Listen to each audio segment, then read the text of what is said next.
একটি সম্ভাব্য যুদ্ধের দ্বারপ্রান্তে ইরান ও ইসরায়েল। বিশ্লেষকদের অনেকেই বলছেন এটি মোড় নিতে পারে তৃতীয় বিশ্বযুদ্ধের দিকে। তবে অবাক করা বিষয় হচ্ছে, ইরান ও ইসরায়েলের একটি যুদ্ধের ভবিষ্যৎবাণী করেছিলেন মহানবী সাল্লাল্লাহু আলাইহি ওয়াসাল্লাম, এবং সেই যুদ্ধে জয়ী হবে কোন দল তাও তিনি বলেছিলেন। তবে যুদ্ধটি হবে কিয়ামতের আগে। তাহলে কি আমরা সেদিকেই এগিয়ে যাচ্ছি?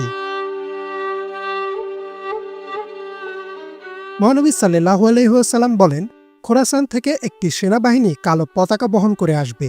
কোনো কিছুই তাদের থামাতে পারবে না যতক্ষণ না তারা সেই পতাকা বাইতুল মুকাদ্দাসে উত্তোলন করে।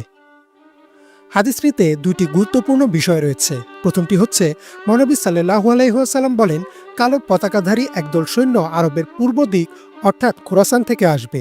খোরাসান হচ্ছে একটি বিশাল এলাকা। বর্তমান ইরান, আফগানিস্তান ও তুর্কমেনিস্তানের কিছু অংশ নিয়ে তৎকালীন খোরাসান গঠিত ছিল। এই পুরো অঞ্চলটি প্রাচীন পারস্য সাম্রাজ্যের অংশ ছিল। তবে বর্তমান ইরানের ভূখণ্ডে খোরাসানের অধিকাংশ অঞ্চল রয়েছে। হাদিসটির দ্বিতীয় গুরুত্বপূর্ণ বিষয়টি হচ্ছে, রাসূল সাল্লাল্লাহু আলাইহি ওয়াসাল্লাম বলেন, সেই কালো পতাকাধারী সেনাবাহিনীকে কেউ থামাতে পারবে না যতক্ষণ না তারা বাইতুল মুকাদ্দাসে সে পতাকা ওড়ায়। বাইতুল মুকাদ্দাস হচ্ছে বর্তমান আল আকসা মসজিদ, যেটি ফিলিস্তিনের জেরুজালেমে অবস্থিত।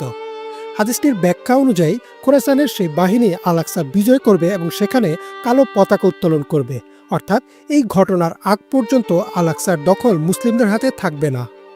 1980 সালে ইসরায়েল একটি আইন পাশ করে যার নাম জেরুজালেম আইন, এবং এই আইনের বলে তারা জেরুজালেমকে নিজেদের রাজধানী দাবি করে।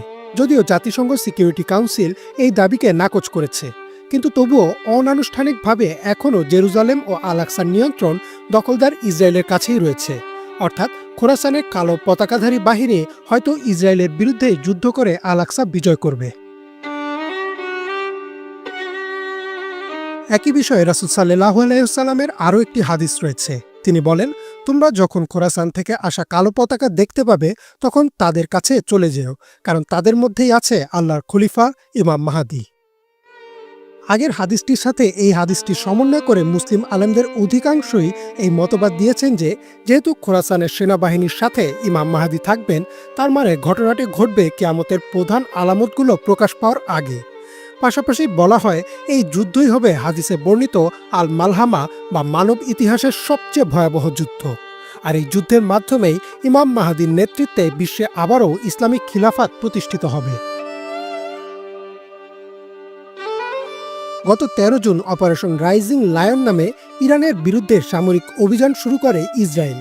ক্ষেপণাস্ত্র হামলায় ইরানের উচ্চ পর্যায়ের সেনা সদস্য, পরমাণু বিজ্ঞানী, সাংবাদিক ও সাধারণ জনগণের মৃত্যুর খবর সামনে আসে। জবাবে পাল্টা আক্রমণ চালায় ইরানও। প্রায় প্রতিদিনই দুই দেশ পাল্টাপাল্টি মিসাইল হামলা অব্যাহত রেখেছে।